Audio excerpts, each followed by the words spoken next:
A Step into the Past Volume 19 Chapter 7. Book 19 Chapter 7, Experts Converge. Xiao Pan had just won a beautiful victory and was in high spirits. He invited his closest officials to join him for lunch, and aside from Huan Yi, who had to leave Xianyang early and was unable to participate, even Teng Yi and Jing Jun, who had been miserably waiting outside the palace for Xiang Shaolong to join them and cause trouble at the martial arts school, were invited. Wang He, Wang Ling, Lords Chongping and Chan Gwen, Li Si, and the others were naturally the guests of honor. The lunch banquet was hosted at the inner halls of the Imperial Palace. Without Zhu Ji present, Xiao Pan could act as he wished, and was extremely happy. After the servants finished pouring the wine and bringing the dishes, he immediately shooed them out, so that everyone present could speak freely. After Xiao Pan and the guests wholeheartedly congratulated Li Si, it fell to Xiang Shaolong to clearly and in great detail discuss the events of the previous night. When he heard about the games which Liu Bue was playing, Wang He suddenly grew furious. It sounds as though the accusations which the departed Liu Gong and Su Xian made regarding Liu Bue's involvement in the death of the late king were not baseless after all. He now wants to return to his old tricks. Why don't we gain the initiative by launching a preemptive strike and kill that traitor, Liu, and wipe out all of his traitorous supporters? Crown Prince, please permit me to do so. Xiao Pan let out a sigh. If this matter could be handled so easily, we would have long since summoned him to the palace and executed him. But right now, Liu Bue's supporters are strong and numerous, and the likes of Du Bai and Pu who are waiting on the sidelines, eyes gleaming like hungry tigers. If chaos were to befall the city, Du Bai and the others would collude with outsiders to cause trouble. The three eastern provinces would immediately become difficult to keep. The most dangerous person of all is Meng Ao. So long as he maintains his military command, it will be difficult for us to act rashly. Wang Ling, ever steady and reliable, concurred. At this point in time, the best strategy is to wait for the Black Dragon's appearance, while supporting Lao Ai against Liu Bue. The tactic of painting a picture with two brushes at once is the best strategy. As he spoke, he saw Li Si frantically winking at him. Only then did he realize his mistake, and his face turned as grey as ash. Wang He, naturally, said with astonishment, "What do you mean, the Black Dragon's appearance?" Xiao Pan had previously issued a stern command, that no one was to divulge the Black Dragon's existence. Now, as Wang Ling realized that he had exposed the secret, he was so terrified that his face turned pale. Xiao Pan laughed, "Minister Wang, don't be too worried. But I'll only give you this free pass once." Wang Ling sighed in relief, immediately kneeling down and apologizing for his mistake.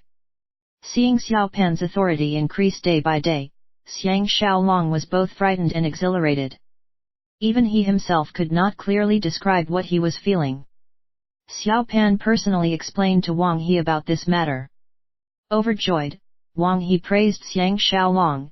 Only Shaolong could come up with such a brilliant plan that is both exacting and actionable. Using Lao Ai to counter Liu Bue is even more unspeakably brilliant. Just now was proof of this approach's brilliance.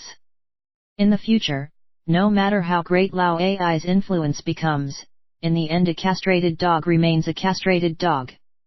Unlike Liu Bue, he cannot win the hearts of others. Even if he grows 2 additional heads and sprouts 2 more sets of arms, he won't be able to escape this old general's hands. Wang He was the general who, aside from Meng Ao, controlled the greatest amount of power. Naturally, he didn't hold Lao Ai in high regard. Liu Bue's power came from the fact that he had strong influence in both the civil side and the military side. Without a suitably complete plan to dispose of him at the proper time, things would become extremely chaotic. And when it comes right down to it, Lao Ai is nothing more than Zhu Ji's boy toy. Getting rid of him wouldn't result in any real repercussions, there would just be a period of struggle and turmoil. Especially now that Xiao Pan had assigned Mao Jiao to spy on him, what damage could he possibly do? Lord Chongping coldly snorted, Chu Risheng is the real root of the problem. Xiaolong, you are free this afternoon anyhow. Although you've promised Lao Ai not to kill him, it'll be easy for you to diminish his prestige. Up till now, Xiang Xiaolong still didn't understand the importance of the martial arts school, and so he seized the chance to ask. Wang Ling replied, the turbulence this school is causing was invited into Xianyang by Lord Yang Chuan from the country of Chu. They specialize in swordsmanship, and they serve in the employ of high officials and ministers. For warriors, they serve as a shortcut for gaining riches and glory, and thus they are flourishing quite well. There are many ministers and officials who have sent their children to the school to learn. Xiaolong, in your battle with Chu Risheng, you must be careful. For him to sit so securely as the headmaster of a school with so many different swordsmen is no mean feat, and requires real skill. Everyone agreed, raising their glasses and drinking merrily.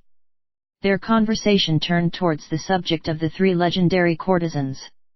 Chatting and laughing, by the time they finished the meal, Xiang Xiaolong was totally full. How could he possibly be bothered to go hunt down Chu Risheng and start punching and kicking him, without even being allowed to kill him? Happy and satisfied, he returned to his government office. When Xiang Xiaolong entered the room, he saw Lao Si there. Teng Yi was in the process of unhappily yet politely listening to him talk. When he saw Xiang Xiaolong, he hurriedly disappeared. When Lao Si saw Xiang Xiaolong, he said in a fawning manner, this humble one comes at the request of his elder brother, who asked me to invite the great general to the inner custodian's residence to enjoy a dinner banquet together. Xiang Xiaolong was secretly crying out for his mother. Could it be he would have to face Lao Ai for another goddamn night? He immediately racked his brains, trying to find an excuse to decline. Lao Si crept closer, putting on a mysterious air. Tonight, my elder brother invited the lady of the three perfections, Shi Sufeng, to go to his manor for drinks. Naturally, he couldn't exclude you, great general, from the gathering. Xiang Xiaolong's mind immediately went blank, as a confused buzzing sound filled his mind. No matter how much he might want to deny it, he was moved. There aren't many men in the world who would be able to resist the allure of rarely seen women of unparalleled beauty such as Shi Sufeng or the soft-boned beauty, Lan Gongyuan, even if they were in the position of enemies. Xiang Xiaolong was no different. Naturally, Lao Ai wouldn't be so generous as to allow Xiang Xiaolong the chance to become intimate with Shi Sufeng. There must have been some sort of condition which Shi Sufeng had attached, such as his presence being necessary for her to be present as well. When he came to realize this, he couldn't help but feel immensely proud of himself. The only issue was that he had just spent the previous night dawdling around at the Drunken Wind Pavilion. If he were to go visit Shi Sufeng tonight, what would his tender wives think? Xiang Xiaolong let out a sigh. I thank your brother for his kind intentions, but I do not have the good fortune to attend. Tonight, I must stay at home to accompany my wives. Please inform your brother that I, Xiang Xiaolong, consider him to be an excellent friend indeed. A small smile on his face, Lao Si appeared extremely disappointed. Clearly, Xiang Xiaolong's guess wasn't far off the mark. After failing in his mission, Lao Si could do nothing besides leave. Xiang Xiaolong suddenly felt a strong sense of longing for his tender wives and beloved son, and so hurriedly returned home. Ji Yanran returned home at about the same time that he reached the Wu residence. She had just returned from the river, where they had performed a drill on the appearance of the Black Dragon in 2 days' time. The Tian sisters happily bathed them and changed their clothes. Their gentle, charming care was difficult to describe. By the time he began to luxuriate in the light of the setting sun with his beloved wives and son in their garden, Xiang Xiaolong had long since forgotten all about the matter of Shi Sufeng, casting it beyond the highest heavens. Perhaps he was getting old, or perhaps he had suffered too many deadly, life and death setbacks. Right now, he desired nothing more than the feeling of being together with his family and enjoying life with them. As he engaged in idle family gossip with his three beloved wives, Ji Yanran, Zhao Ji, and Wu Tingfang, as he watched Tian Zhen and Tian Feng play with Xiang Bao'er, who had just learned to walk, he felt a sense of joy which could not be replaced by anything whatsoever. Wu Tingfang, having perhaps heard the news from the guardians, knew that there had been a dispute in the morning court session and began to ask questions. Naturally, Xiang Xiaolong wouldn't hold anything back from them. He described everything which happened that morning in court, and even told them how he had declined the opportunity to feast with Shi Sufang tonight. Surprised, Wu Tingfang said, "Beloved Xiang, aren't you afraid of offending Lao Ai as well as that beautiful woman whom every man wishes to get close to?" After having witnessed the soft-boned beauty, Lan Gonggai Yuan's good looks, I too would like to witness the artistry and skill of Shi Sufang. Xiang Xiaolong was sitting in the courtyard with his three wives. Every so often, the laughter of Xiang Bao'er and the Tian sisters would drift into the courtyard from the soft grassy terrain of the garden. His heart was filled with bliss and contentment, and he said wholeheartedly, "As long as a single one of my three worthy wives are willing to be with me, I, Xiang Xiaolong, am wholly contented. Heaven is so kind as to allow me, such a trifle of a man, to have three celestial maidens from heaven as my wives. How would I, Xiang Xiaolong, dare to ask for anything more?" All three tender wives trembled lightly, their beautiful gazes flashing brightly with a loving flame. Zhao Ji, her heart enchanted and her soul intoxicated, said, "A husband such as this, what more can one ask? Every day I am with beloved Xiang feels like the first day we fell in love. Ah! I am so happy, I don't know what to say." Ji Yanran sighed, "A pity that Sister Qing has left for the prefecture of Shu. If she were here, this moment would be even more perfect and flawless. I really wish that my lord husband would never have to go off to war again. The taste of parting is really indescribably bitter. In accordance with Qin military law, when an army is mobilized, no soldier is allowed to bring his spouse or family. And thus, marching off to war is what wives fear the most." Thinking about the cruelty of war, Xiang Xiaolong couldn't help but let out a sigh. Wu Tingfang moved closer to him. Seating herself within his embrace, she circled her arms around his neck. "Beloved Xiang, you didn't keep your appointment today. Chu Risheng is sure to brag and claim that you are afraid of him." Ji Yanran also sidled over. Leaning against his tiger-like back, she said softly, "Anyone who has seen our great general's 100 battle saber play knows that Chu Risheng just had a stroke of unbelievably good luck." Humph! I, Ji Yanran, already showed mercy to Guo Xing, but these people still don't know what's good for them. When my lord husband goes to the martial arts school, Yanran will go as well." Invigorated, Xiang Xiaolong boldly said, "Then after tomorrow's morning court, why don't we go to their school to settle accounts?"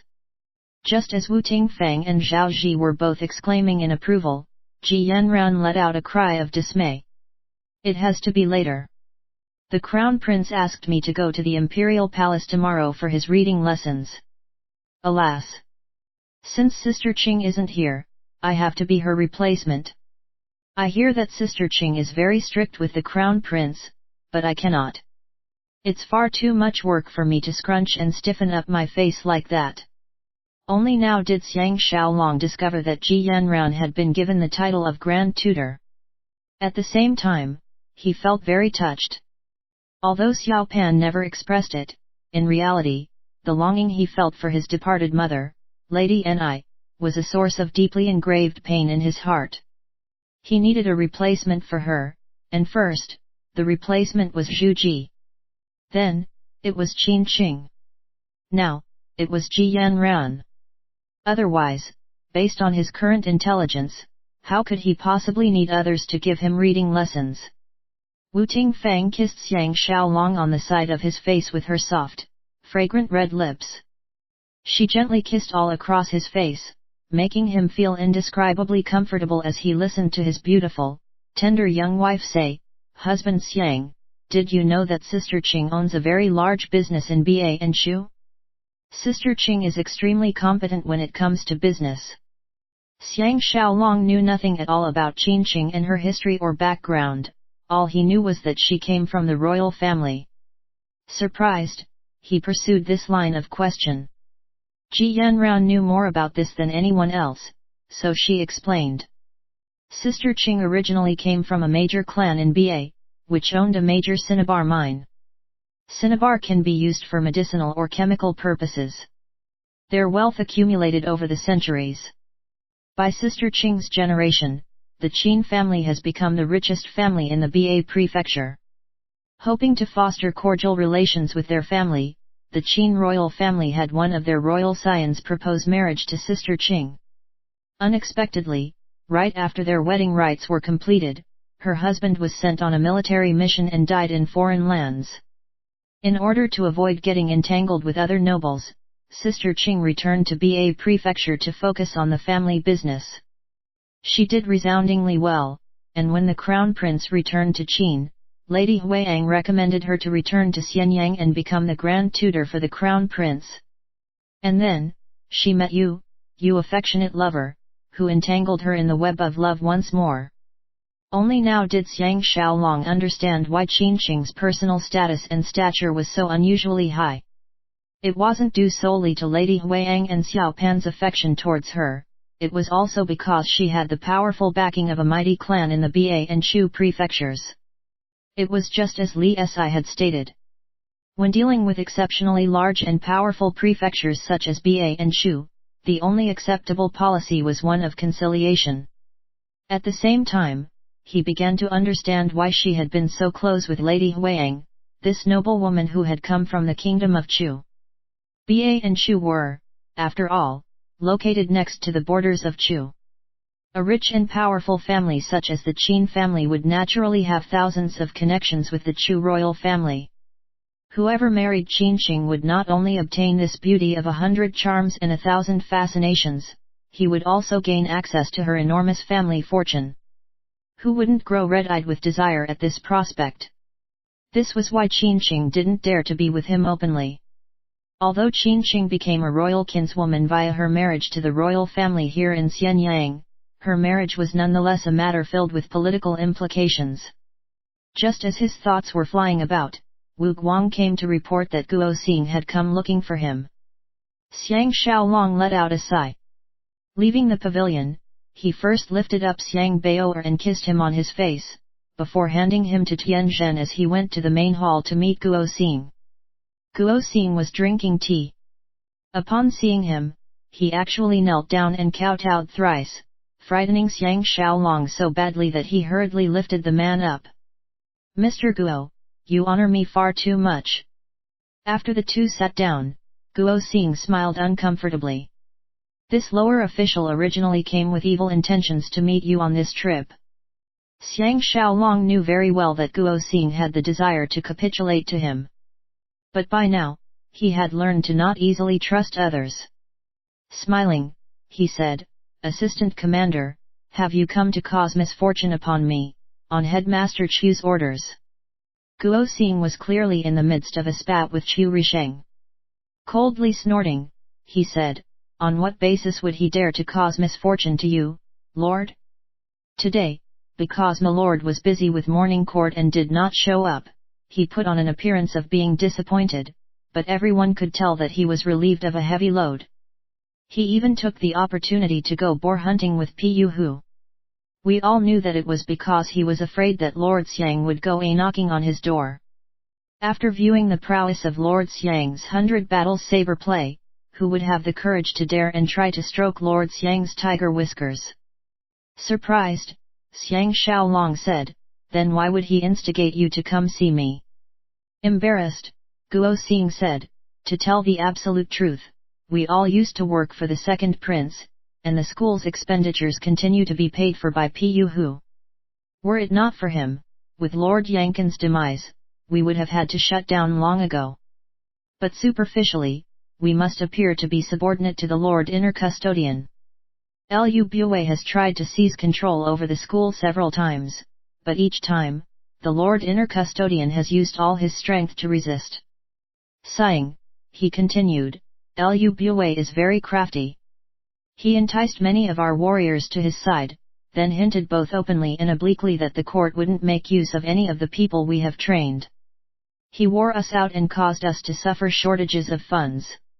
It wasn't until the Lord Inner Custodian aided us that we were able to stabilize our footing and have a short reprieve. Xiang Xiaolong knew that he wasn't too sure of the relationship between himself and Lao Ai, and thus spoke of Lao Ai in a cautious, respectful manner. Naturally, he wouldn't reveal the real situation to Guo Xing. Nodding, he said, "Brother Guo, what are your future plans?" Guo Xing once more fell to his knees, calling out, "In the past, Guo Xing did many unforgivable deeds against Lord Xiang, and also used shameful, despicable means to injure Lord Jing. I deserve 1,000 deaths. I only hope that in the future, I can atone for my misdeeds by performing meritoriously and be allowed to wholeheartedly serve Lord Xiang. If so, I will be able to die without any regrets." After having been taught a lesson by Wu Fu, Xiang Xiaolong would never again fully trust someone just because of a few words.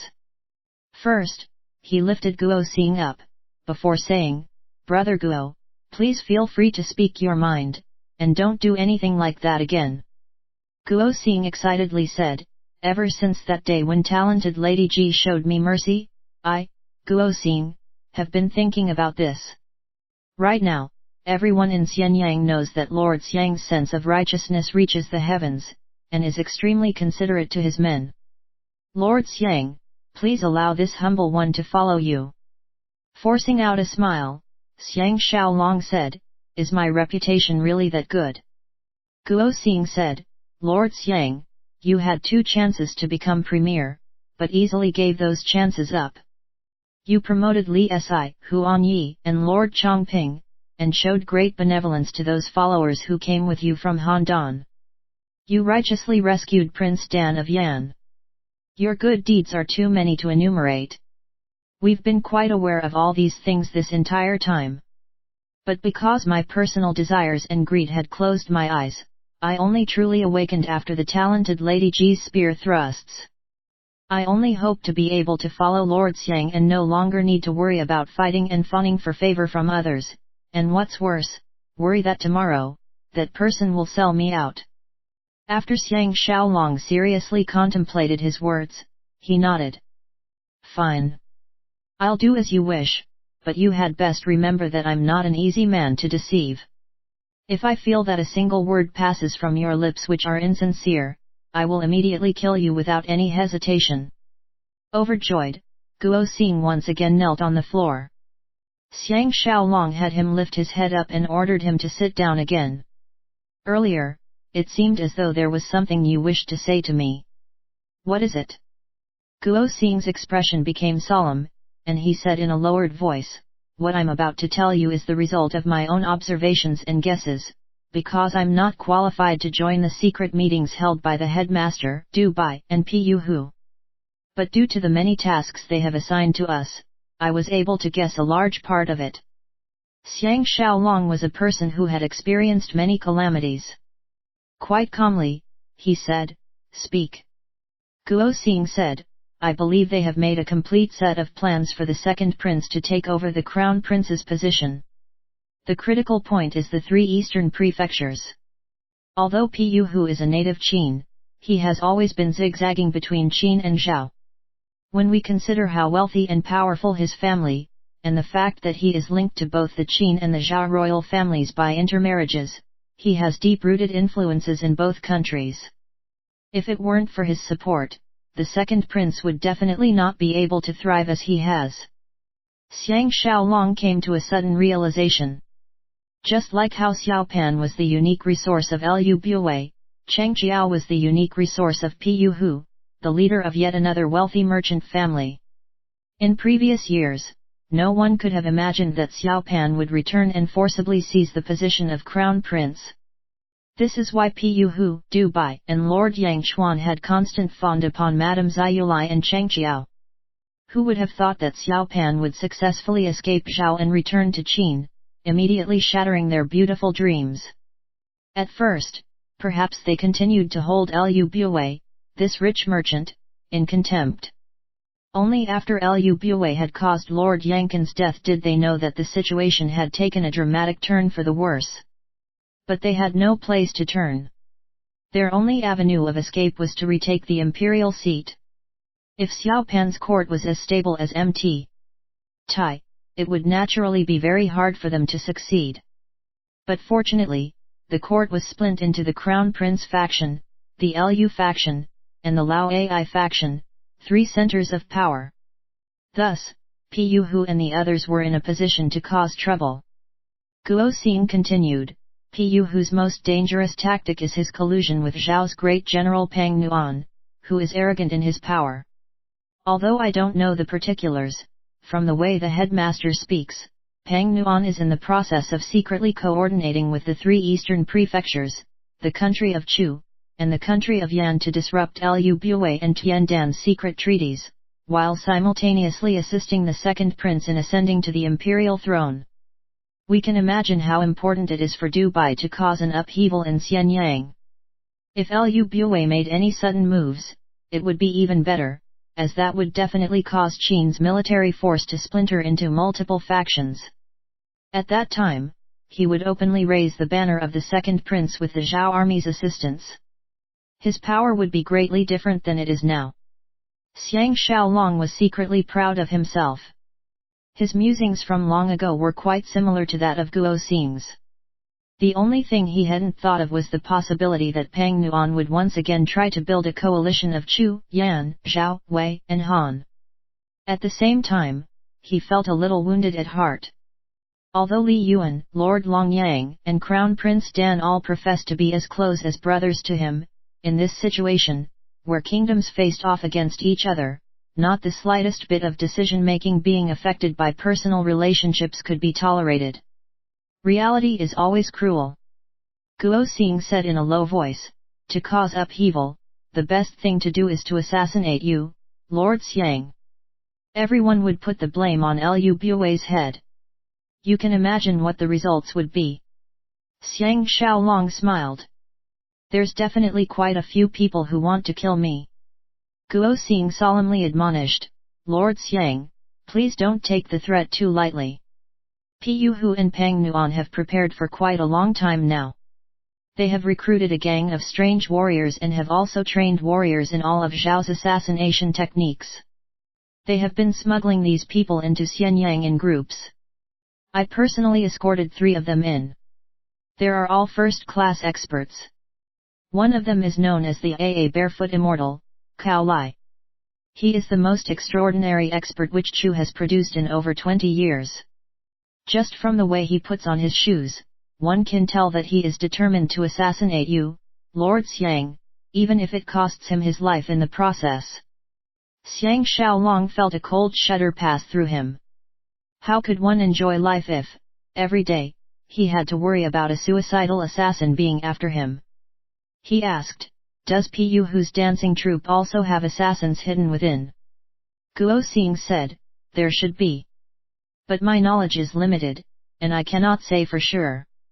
Xiang Xiaolong said, the 3 people you escorted, do you maintain contact with them? At the same time, he felt that for Chu to send an assassin to come here to slay him, they must have obtained Li Yuan's permission. Could that mean that Li Yuan also wished to kill him? His heart became ill at ease, and he didn't dare to follow that line of thought any further. But he couldn't help but begin guessing again. It wasn't a big deal if Li Yuan were to want to kill him. But if Lord Longyang were also to desire his death, it would be very difficult for him to accept that. Or perhaps these actions were the individual actions of individual swordsmen.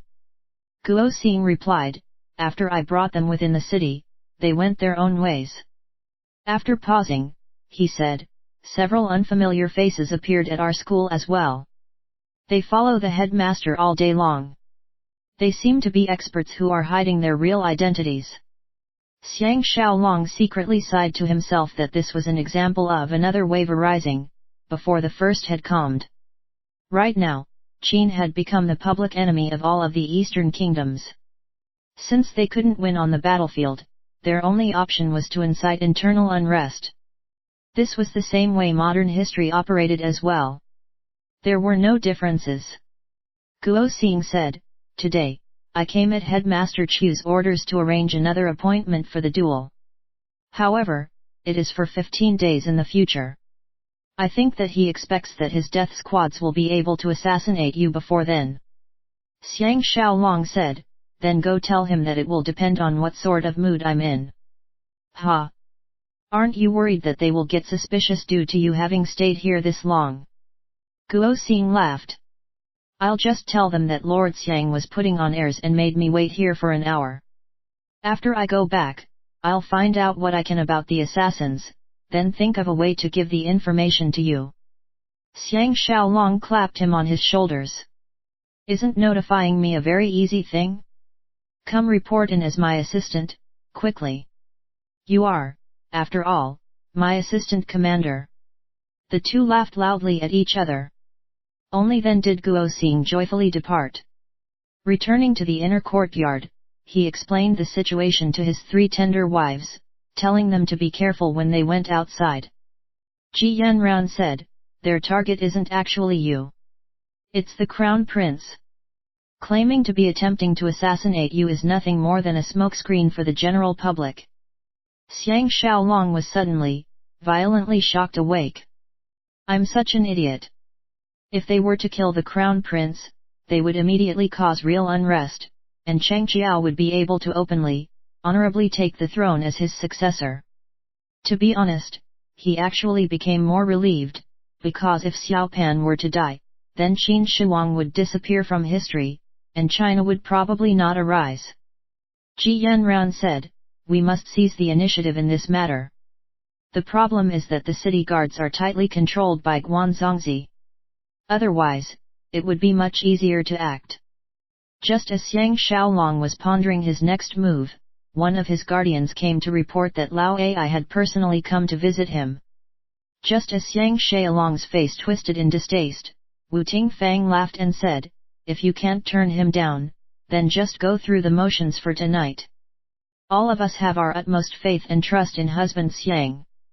Sighing, Xiang Xiaolong went to meet Lao Ai.